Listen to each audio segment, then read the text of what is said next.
സാറേ ഈ തെരഞ്ഞെടുപ്പിൽ സമയത്ത് തിരുവനന്തപുരത്ത് പൊഴിയൂരിലെ ഈ മത്സ്യത്തൊഴിലാളികൾ തങ്ങളുടെ ആവശ്യങ്ങൾ ദീർഘകാല ആവശ്യങ്ങളാണ്. അത് രാജീവ് ചന്ദ്രശേഖർ ചെന്നപ്പോൾ അദ്ദേഹത്തിൻ്റെ മുന്നിൽ അവർ ആ ആവശ്യങ്ങൾ ഉന്നയിച്ചു. അപ്പോൾ അദ്ദേഹം അത് സാധിച്ചു കൊടുക്കാമെന്ന് പറഞ്ഞു. അദ്ദേഹം പരാജയപ്പെട്ടു. പക്ഷേ അദ്ദേഹത്തിൻ്റെ 100 ദിന കർമ്മ പദ്ധതി ഇതാണ് കാര്യം എന്ന് പറഞ്ഞിട്ട് അതിന് തുടക്കമാകുകയാണ്. അപ്പോൾ അതിൻ്റെ ഭാഗമായിട്ട് ഈ പൊഴിയൂരിലെ തീരദേശവാസികൾ നേരിടുന്ന ബുദ്ധിമുട്ടുകൾ പഠിക്കാൻ ഫിഷറീസ് മന്ത്രാലയത്തിൽ നിന്ന് വിദഗ്ധ സംഘത്തെ നിയമിച്ച് നടപടികൾ എടുക്കണം എന്ന് അടിയന്തരമായിട്ട് നടപടിയെടുക്കണം, ഇടപെടൽ നടത്തണമെന്ന് ആവശ്യപ്പെട്ട് അദ്ദേഹം ഫിഷറീസ്, അതുപോലെ മൃഗസംരക്ഷണം, ക്ഷീരവികസന വകുപ്പ് മന്ത്രി രാജീവ് രഞ്ജൻ സിംഗിന് നിവേദനം നൽകിയിരിക്കുകയാണ്. അപ്പോൾ അവിടെ പുലിമുട്ട് വേണം, മിനി ഹാർബർ വേണം എന്നൊക്കെ പറഞ്ഞിട്ടാണ്. അപ്പോൾ ഇദ്ദേഹത്തിൻ്റെ 100 ദിന കർമ്മ പരിപാടിക്ക് തുടക്കമാകുകയാണ്. ശശി തരൂരിൻ്റെ അല്ല, തോറ്റുപോയ എം പിയുടെ കാര്യമാണ് ഈ പറയുന്നത്. തോറ്റുപോയ എം പി എന്ന് ഞാൻ പ്രത്യേകം എടുത്തു പറയുകയാണ്. തോറ്റ എം എൽ എ എന്ന് ഇന്നസെൻ്റ് പറഞ്ഞ പോലെ. വാസവനും കൂടി കൊടുക്കായിരുന്നു. തോമോ മൂപ്പര ഒപ്പല്ലേ? അതെ, വാസവനാണ് ഇപ്പോൾ CPM-ലുള്ള മിനിസ്റ്റർ. എനിക്കൊന്ന് രണ്ടാമനാണ്, പ്രാക്ടിക്കലി രണ്ടാമൻ, മോസ്റ്റ് പവർഫുൾ മിനിസ്റ്ററാണ്. പിന്നെ മുഖ്യമന്ത്രിയായിട്ട് വളരെ ക്ലോസ് ആയിട്ടുള്ള അദ്ദേഹത്തിൻ്റെ ഒരു മനസാക്ഷി സൂക്ഷിപ്പുകാരെന്ന രീതിയിലാണ്. എനിക്കൊന്ന് റിയാസ് പോലും അല്ലെന്നാണ് തോന്നുന്നത്. വകുപ്പുകളുടെ എണ്ണവും കനവും വെച്ച് നോക്കുമ്പോൾ വാസവനാണ്. വാസവനും കൊടുക്കാൻ പറ്റും.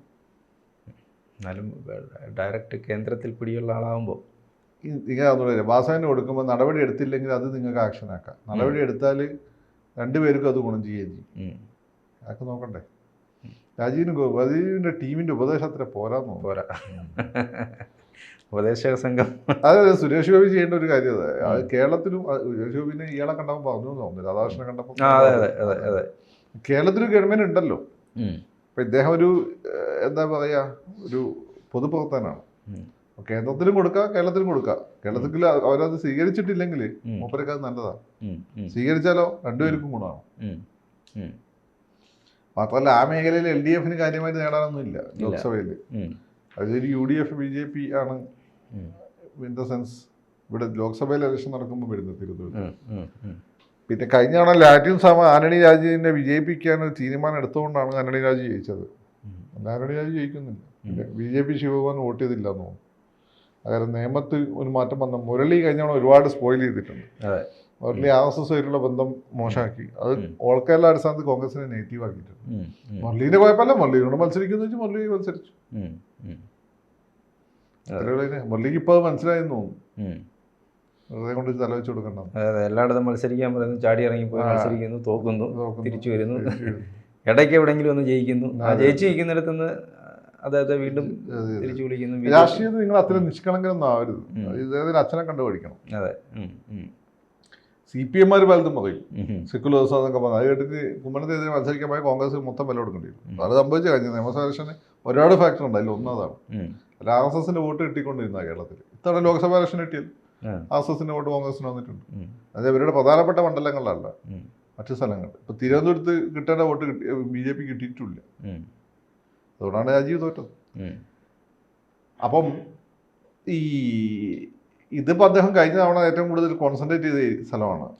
പക്ഷെ അവിടെ എത്ര വോട്ട് അദ്ദേഹത്തിന് കിട്ടിയെന്ന് അദ്ദേഹം പറഞ്ഞ പോലെ തന്നെ അവിടെ കടൽ കയറിയും പ്രശ്നങ്ങളൊക്കെ ഉണ്ടായിരുന്നു.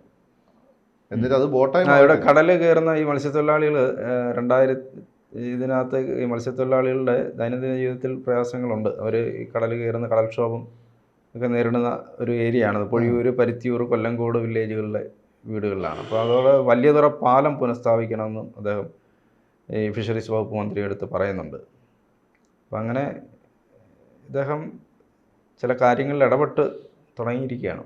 അല്ല, ഇടപെടുമ്പോൾ അതിന് അതിൻ്റെതായ ഗുണമുണ്ടാവും. അത് കാണാനെങ്കിലും കിട്ടുന്നുണ്ടല്ലോ. ശശി തരൂരിൻ്റെ ഏറ്റവും വലിയ വർഷം കാണാൻ കിട്ടുന്നില്ല എന്നുള്ളത്. അപ്പോൾ അദ്ദേഹത്തെ കാണാൻ കിട്ടുന്നു. തിരുവനന്തപുരത്ത് 15 വർഷമായിട്ട് MP-നെ പോപ്പാരി ഇറങ്ങാൻ കാണാൻ കിട്ടുന്നില്ല. ഇപ്പം 15 10 വർഷമായി. അതിൻ്റെ മുമ്പ് പന്നി രവീന്ദ്രനായപ്പം വിസിബിൾ ആയിരുന്നു. പന്നി രവീന്ദ്രൻ മുബാറക് ഹോട്ടലിലൊക്കെ ക്യൂ ഒന്ന് ഭക്ഷണം കഴിക്കുകയായിരുന്നു. പന്നിന് അത് പ്രശ്നമല്ല. PKV ആകുമ്പോൾ കുറച്ച് PKV-നെ കാണാൻ കിട്ടും. പാർട്ടി ഓഫീസിലൊക്കെ പോയാൽ PKV-നെ കാണാൻ പറ്റും. ശിവകുമാറിനെ കാണാം. ശിവകുമാർ ഇതിപ്പോൾ കാണാൻ പറ്റാത്തൊരു MP-യാണ്. പക്ഷെ കാണാൻ പറ്റാത്ത MP-യോടുള്ള ഒരു ആരാധന അവിടെ തിരുവനന്തപുരത്ത് ശക്തമാണ്. നമ്മൾ ഈ കാണാൻ പറ്റാത്ത ദൈവത്തിനോടുള്ള അത് എസ്പെഷ്യലി ആ മേഖലയിലാണ്. അത് കോൺഗ്രസിൻ്റെ ഒരു സ്ട്രോങ്. പക്ഷെ കോൺഗ്രസ് ഒരു സ്ട്രോങ് ഹോൾഡ് ആകുമ്പോൾ പഞ്ചായത്ത് ഇലക്ഷൻ വരുമ്പോൾ അല്ലെങ്കിൽ ഇത് വരുമ്പോൾ തോൽക്കുകയും ചെയ്യും, നിയമസഭ വരുമ്പോൾ തോൽക്കുകയും ചെയ്യും. അതൊക്കെയാണ് അതിൻ്റെ ഒരു കോൺട്രഡിക്ഷൻ തിരുവനന്തപുരത്ത്. അപ്പോൾ രാജീവിന് ഇങ്ങനെ ഒരുപാട് പ്ലാൻസ് ഉണ്ട്. രാജീവിന് എന്തെങ്കിലുമൊക്കെ ചെയ്യാൻ പറ്റുകയും ചെയ്യും. കാരണം Rajeev after all he's a man of action ആണ്. അല്ല, ഇദ്ദേഹം ഇതിനകത്ത് പറയാം, വൈകിയാണെങ്കിലും തീരദേശ മേഖലയിൽ താമസിക്കുന്ന മത്സ്യത്തൊഴിലാളികളുടെ പ്രശ്നങ്ങളൊക്കെ ശശി തരൂർ മുഖ്യമന്ത്രി പിണറായി വിജയനുമായിട്ട് മുഖ്യമന്ത്രി പിണറായി വിജയനും ശശി തരൂർ നടത്തുന്ന ചില ശ്രമങ്ങളെയൊക്കെ അദ്ദേഹം അഭിനന്ദിക്കുന്നുണ്ട്. ഇവർ ചില കാര്യങ്ങൾ അതാണ് നമ്മുടെ രാഷ്ട്രീയക്കാർ മനസ്സിലാക്കേണ്ട കാര്യമാണ്. ഇതൊന്നും ഒരു ദിവസം കൊണ്ട് സംഭവിക്കും. It's A long process, it's A long drone out പ്രോസസ്സാണ്. ഇപ്പം കൊച്ചി മെട്രോ അതിൽ ഉമ്മൻചാണ്ടി വഹിച്ച പങ്ക് വളരെ നിർണായകമാണ്. പക്ഷേ അദ്ദേഹത്തെ വിളിച്ചില്ലല്ലോ, വിളിച്ചില്ലെന്ന് എനിക്ക് തോന്നുന്നു. നമ്മുടെ രാഷ്ട്രീയക്കാർക്ക് അങ്ങനെ ചില നന്ദികേടുകൾ കാണിക്കുന്നത്. അപ്പോൾ കോഴിക്കോട് പിന്നെ വിമാനത്താവളം ഉണ്ടാക്കുന്നതിൽ രാജീവ് ഗാന്ധിക്ക് വലിയൊരു പങ്കുണ്ട്. അദ്ദേഹത്തെ വിളിച്ചിട്ടില്ല. എന്നിട്ട് ഉളുപ്പില്ലാതെ ഇതിൻ്റെയൊക്കെ ക്രെഡിറ്റ് അടിക്കുകയും ചെയ്യും. ഇങ്ങനെ ഒരു സ്വഭാവം നമ്മുടെ രാഷ്ട്രീയക്കാരല്ല. അവന് വ്യത്യസ്തമായൊരു മാതൃക. നമ്മളൊരു പ്രശ്നം ഈ പദ്ധതികളെല്ലാം തുടങ്ങി വയ്ക്കുന്നത് ഏതെങ്കിലും ഒരു ഘട്ടത്തിലായിരിക്കും, പിന്നെ അത് പൂർത്തിയാക്കി വരുമ്പോൾ അങ്ങനെയുള്ളൂ. അതാണ് ആന്റണി രാജു എന്നാണ് പറഞ്ഞത്. ആന്റണി രാജു തുടങ്ങി വെച്ചതാണ്. അങ്ങനെയാണല്ലോ അദ്ദേഹം ഓടി വന്നത് ഉദ്ഘാടനം ഇപ്പുറത്തോട്ട് മാറ്റി എന്നൊക്കെ പറഞ്ഞിട്ട്. അതൊരു അങ്ങനെ ഉണ്ട്. പിന്നെ ഈ ബസ്സുകളുടെ എന്റെ കുഞ്ഞാന്നൊക്കെ പറഞ്ഞ്. അതെ അതെ. പിന്നെ ഈ ലീഡറും പിന്നെ രാജീവ് ഗാന്ധി ലീഡറും ഉമ്മൻചാണ്ടിയൊക്കെ ചെയ്ത പോലെ നിശബ്ദമായി മാറിക്കുന്നതാണ് നല്ലത്. നാട്ടുകാർക്ക് അറിയാം. നിങ്ങൾ എന്തൊക്കെ പറഞ്ഞാലും കൊച്ചി മെട്രോ ആരാണ് യാഥാർത്ഥ്യമാക്കിയത്, കോഴിക്കോട് വിമാനത്താവളം ആരാണ് യാഥാർത്ഥ്യമാക്കിയത്, അതുപോലെ തന്നെ നെടുമ്പാശ്ശേരി വിമാനത്താവളത്തിന് പിന്നിൽ ആരായിരുന്നു, നാട്ടുകാർക്ക് അറിയാം. അതുപോലെ നിങ്ങളുടെ അല്പത്തരം കൊണ്ട് മറച്ചേക്കാൻ ശ്രമിക്കും, അത് കാര്യമൊന്നുമില്ല. നാട്ടുകാരെ തിരിച്ചറിയും. രാജീവ് ഉയർന്ന ചിന്തയുള്ളൊരു മനുഷ്യനാണ്. ഇങ്ങനെ കച്ചറ വർത്താനൊന്നും പറയാത്ത ഉയർന്ന ചിന്തയുള്ള മനുഷ്യനാണ്. രാജീവിന് ജീവിക്കണ രാഷ്ട്രീയത്തിന് ആവശ്യമില്ല. അപ്പം അതുകൊണ്ട് രാജീവിന് മറ്റുള്ളവർ അംഗീകരിക്കാൻ ഒരു മനസ്സും ഉണ്ട്. അത് സുരേഷ് ഗോപിക്കുണ്ട് കേട്ടോ. സുരേഷ് ഗോപി അങ്ങനെ തന്നെയാണ്. മറ്റുള്ളവർ അംഗീകരിക്കണ മനസ്സ് സുരേഷ് ഗോപിക്കുണ്ട്. അതൊക്കെ നമ്മൾ കണ്ടുപിടിക്കേണ്ടതാണ്. ഉമ്മൻചാണ്ടി സാറിന് ഉണ്ടായിരുന്നല്ലോ. പൊതുവെ കോൺഗ്രസിന്റെ പഴയ ലീഡർഷിപ്പിന് അങ്ങനെ മനസ്സുണ്ടായിരുന്നു. ഉമ്മൻചാണ്ടി സാറാണെങ്കിലും കരുണാകരനാണെങ്കിലും അവർ പൂർവ്വസൂരികളെ സ്മരിക്കുമായിരുന്നു. അതൊക്കെ നല്ല ശീലമാണ്. അപ്പോൾ ആ ശീലമൊക്കെ കേരളത്തിൽ കഴിഞ്ഞ 10-20 വർഷമായി നഷ്ടപ്പെട്ടുകൊണ്ടിരിക്കുകയാണ്. എല്ലാവരും വിചാരം നിലംപൊട്ടി കൈകളാണ്. ഒരു ദിവസം കൊണ്ട് ഞങ്ങൾ അങ്ങനെ ഉണ്ടായത്. ഇപ്പോഴത്തെ പുതിയ പിള്ളേരുടെ ഒരു വിചാരം അതാണ്. ഒറ്റ ദിവസം കൊണ്ട് ഇവരെങ്ങനെ ഇങ്ങനെ ആയത് ഈ പിള്ളേർക്കൊന്നും അറിയില്ല. മാത്രമല്ല ഒരു ചെറിയ കാറ്റ് മാറി വീശാൻ മതി, ഇതൊക്കെ മാറാനൊന്നും അവർക്കറിയില്ല. അപ്പോൾ അങ്ങനെയുള്ള സമയത്ത് ഇത്തരം ചില ശ്രമങ്ങൾ വളരെ നല്ലതാണ്. പിന്നെ ഇങ്ങനെ രാജീവ് പ്രവർത്തിച്ച് അതിനെ കുറിച്ച് ഫലമൊക്കെ കണ്ടാൽ അതിൻ്റെ റിസൾട്ട് ഉണ്ടാവുന്നു. കാരണം രാജീവിന് വോട്ട് ചെയ്യാതിരിക്കാൻ പറ്റും. പെണ്ണുങ്ങളെ വോട്ട് വരും. ഇപ്പോൾ സുരേഷ് ഗോപിക്ക് കിട്ടിയ പോലെ തുറയിലെ പെണ്ണുങ്ങൾ വോട്ട് ചെയ്യണം തീരുമാനിച്ചത് ഭർത്താക്കന്മാർ എന്ത് ചെയ്യും? അല്ല, ഇത് വർഷങ്ങളായിട്ട് ഇവർ അനുഭവിക്കുന്ന പ്രയാസങ്ങളും ബുദ്ധിമുട്ടുകളും ജീവിതമായിട്ട് ബന്ധപ്പെട്ട പ്രയാസമല്ല. പിന്നെ സഭ പറയുന്നത് ആളുകൾ കേൾക്കുന്നത് എന്തുകൊണ്ടാണ്? ആ ജനങ്ങളുടെ താല്പര്യം സഭ റിഫ്ലക്റ്റ് ചെയ്യുന്നതുകൊണ്ടാണ്. ഇപ്പം ലാറ്റിൻ സഭയ്ക്കാണ് ഏറ്റവും കൂടുതൽ കമാൻഡുള്ളൊരു സഭ. കാരണം ലാറ്റിൻ ഈ കടലുമായിട്ട് ബന്ധപ്പെട്ട് ജീവിക്കുന്നവരായതുകൊണ്ട് ഈ അച്ഛന്മാരെല്ലാം ഒരേ കാറ്റഗറിയിൽ വരുന്ന ആളുകളായതുകൊണ്ട് അവർക്ക് ഇവിടെ പ്രശ്നങ്ങൾ കൃത്യമായിട്ട് അറിയാം. അപ്പം അതാണ് അവർ അഡ്രസ്സ് ചെയ്യുക. അപ്പം ലാറ്റിൻ സഭയിൽ ഈ ഒരുപക്ഷെ ഏറ്റവും കൂടുതൽ ഈ പറഞ്ഞ എല്ലാ രാഷ്ട്രീയ പാർട്ടികളെ ബന്ധമുള്ള സഭയിൽ ലാറ്റിൻ ചില ഇപ്പം ഉദാഹരണം ആലപ്പുഴയൊക്കെ ലാറ്റിൻ സഭ ഒരു CPM സഭയാണ്. ഞങ്ങളെ കൊല്ലത്തെത്തുമ്പോൾ അത് കോൺഗ്രസ് സഭയായിട്ട് മാറും. തിരുവനന്തപുരത്ത് കോൺഗ്രസ് ഇങ്ങനെ ഒരു സ്വഭാവമുള്ള സഭയാണ്. അപ്പൊ എറണാകുളത്ത് കോൺഗ്രസ് ആണ്. പക്ഷെ ആലപ്പുഴ ഈ ലാറ്റിൻ പൊതുവെ വോട്ട് CPM-ന് അനുകൂലമായിട്ടാണ്. തീരദേശ മേഖലയിൽ CPM-ന് അനുകൂലമായിട്ടാണ് വോട്ട് വീഴാറുള്ളത്. അപ്പോൾ അതുകൊണ്ട് ഈ ആലപ്പുഴ വേറൊരു അല്ല കൊച്ചിയിലുള്ള കാര്യം വെച്ചാൽ ഐബിൻ്റെ അച്ഛൻ ഈഡൻ അവരൊക്കെ തന്നെ ഭയങ്കര ജനകീയരായിരുന്നു. എനിക്ക് നമ്മൾ ഇയാള് പിന്നെ ലാറ്റിൻ അല്ലേ? സബാസ്റ്റ്യൻ പോൾ. അതെ, സബാസ്റ്റ്യൻ പോൾ ലാറ്റിനാണ്. അപ്പം അതങ്ങനെ ഒരു സംഭവമാണ്. സബാസ്റ്റ്യൻ പോൾ പക്ഷേ ഇടതുപക്ഷക്കാരൊന്നും ഉപരിയായിട്ടൊരു വലതുപക്ഷക്കാരനാണ്. എന്ന് വെച്ചാൽ ഇപ്പൊ വലിയ ബന്ധമൊന്നുമില്ല സഭയായിട്ടോ, സഭയുമായിട്ടല്ല പാർട്ടിയായിട്ട്. അങ്ങനെ ബേസിക്കലി ഒരു വിശ്വാസിയാണ് സബാസ്റ്റ്യൻ പോൾ. അപ്പം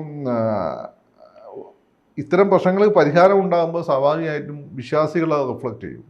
വിശ്വാസികൾ റിഫ്ലക്റ്റ് ചെയ്യുന്ന സഭ അത് കണ്ടില്ല നടിച്ച സഭയ്ക്ക് ക്ഷീണം വരും. അച്ഛാ പേര് സ്പെല്ലിങ് മാറ്റി വിളിക്കല്ല അച്ചോ എന്ന് പറയുന്നത് സിനിമ ക്യാരക്ടറിൽ പറയുന്ന പോലെ അച്ഛൻ ഈ പറയുന്ന പോലെ ഈ പുലിമുട്ട് ഉൾപ്പെടെയുള്ള പ്രശ്നങ്ങൾ അവിടെ ഉണ്ട്. വിഴിഞ്ഞം ഹാർബറിന്റെ പ്രശ്നമുണ്ട്. ഈ പ്രശ്നങ്ങൾ അവിടെ നാട്ടുകാരുടെ പ്രശ്നമാണ്. ആ പ്രശ്നങ്ങൾ സഭ റിഫ്ലക്റ്റ് ചെയ്യിക്കുന്നുണ്ട്. അതുകൊണ്ടാണ് സഭയ്ക്ക് പിന്തുണ. അതായത് രാജീവ് അവിടെ പോയി കുറച്ച് മാറ്റങ്ങളൊക്കെ കൊണ്ടുവന്നിട്ട് പിന്നെ സഭ BJP ആന്റി രാജീവ് വന്നുകൊണ്ടിരുന്ന ആളുകൾ കേൾക്കും. ഇപ്പൊ ആണുങ്ങൾ കേട്ടാലും പെണ്ണുങ്ങൾ കേൾക്കത്തില്ല. അതെ, പണ്ടത്തെ പോലെ പണ്ടേ ഈ ലാറ്റിൻ ക്രിസ്ത്യൻ കമ്മ്യൂണിറ്റിയിലെ സ്ത്രീകൾ എന്ന് വെച്ചാൽ നല്ല എന്താ പറയുക, അവരുടെ കാഴ്ചപ്പാടുള്ള സ്വന്തം കാലിൽ നിൽക്കുന്ന ആളുകളാണ്. ആണുങ്ങളെ ബഹുമാനം കാര്യങ്ങളൊക്കെ ഉണ്ട്, പക്ഷേ സ്വന്തം കാലിൽ നിൽക്കാൻ നല്ല ശേഷിയുള്ള ആളുകളാണ് അവർക്ക് നല്ല കൺവിക്ഷൻ ഉള്ള ആളുകളാണ്. അപ്പോൾ അവരോട് ഈ പറയുന്ന കാര്യങ്ങൾ കണ്ടില്ല എന്ന് അടിച്ചു കഴിഞ്ഞാൽ അവരത് അംഗീകരിക്കണമെന്ന് ഒരു നിർബന്ധമില്ല. ഇല്ല. ഇപ്പം മലബാറിലെ ഈ പറയുന്ന ഭർത്താവിന് കീഴ്പ്പെട്ടിരിക്കുന്ന മലബാറിലെ മുസ്ലിം സ്ത്രീകൾ കേൾക്കാറില്ല. ഇപ്പോൾ വോട്ട് ചെയ്യുന്നത് അല്ലാതെ ഇപ്പോൾ ഈ ജലീലൊക്കെ പണ്ട് ജയിച്ചു ചെയ്തത് അതുകൊണ്ടാണ്. അല്ലെങ്കിൽ കുഞ്ഞാലിക്കുട്ടി ജയിക്കേണ്ടല്ല ഇലക്ഷനിൽ. പിന്നല്ലേ ഈ വളരെ ഇൻഡിപെൻഡൻ്റ് ആയിട്ടുള്ള സ്വന്തം കാലിൽ സെൽഫ് ഫിനാൻസിങ് ആയിട്ടുള്ള അവരെന്തെങ്കിലുമൊക്കെ ജോലി ചെയ്യുന്ന ആളുകളാണ്. ഫാക്ടറിയിലോ മീൻ കച്ചവടം അങ്ങനെ ലാറ്റിൻ കത്തലിക് വിവാദപ്പെട്ട സ്ത്രീകൾ. അപ്പോൾ അവരോട് അവരുടെ താല്പര്യങ്ങൾ സഭ പറയുമ്പോൾ അവർ സഭയ്ക്ക് വോട്ട് ചെയ്യും. അല്ലെങ്കിൽ അവർ അച്ചോ എന്നൊക്കെ പറഞ്ഞ് ശനിഷ സ്ഥിരീകരിക്കട്ടെ എന്നൊക്കെ പറയും. വോട്ട് ചിലപ്പോൾ രാജീവിനെ ചെയ്യും. പക്ഷേ ഇത് മെറ്റീരിയലൈസ് ചെയ്യണം, എങ്കിലേ നടക്കുള്ളൂ. അതെ അതെ. അല്ല, വലിയ പ്രശ്നങ്ങൾക്ക് പരിഹാരം ഉണ്ടാകും എന്ന് തോന്നൽ വരുമ്പോൾ സ്വാഭാവികമായിട്ട് അവർ മാറി ചിന്തിക്കും. ആളുകൾ അവരെ സംബന്ധിച്ചിടത്തോളം അവരുടെ ജീവിതമല്ലേ പറയുന്നത്. ഇപ്പോൾ ഓരോരോ കടൽക്കോളും ഒക്കെ വരുന്ന സമയത്ത്, തിര കയറ്റം വരുന്ന സമയത്ത് നിങ്ങൾ ടി വി ശ്രദ്ധിച്ചാൽ മതി, ഈ സ്ത്രീകളാണ് പ്രതികരിക്കുന്നത്. ഏറ്റവും ജെന്യൂനായി പ്രതികരിക്കുന്ന സ്ത്രീകളാണ്. അല്ല, ആണുങ്ങൾ വന്ന് അവരുടെ രാഷ്ട്രീയം നോക്കിയിട്ട് പിണറായി വിജയൻ സുനാമി കൊണ്ടുവന്നു, അല്ലെ ഉമ്മൻചാണ്ടി കടൽ കയറ്റം കൊണ്ടുവന്നു എന്നൊക്കെ പറഞ്ഞുകൊണ്ടിരിക്കുകയുള്ളൂ. സ്ത്രീകളെ തരും. അപ്പം അത് അഡ്രസ്സ് ചെയ്യപ്പെട്ടാൽ അതിൻ്റെ ഒരു റിസൾട്ട് ഉണ്ടാവും എന്ന് തന്നെയാണ് എനിക്ക് തോന്നുന്നത്.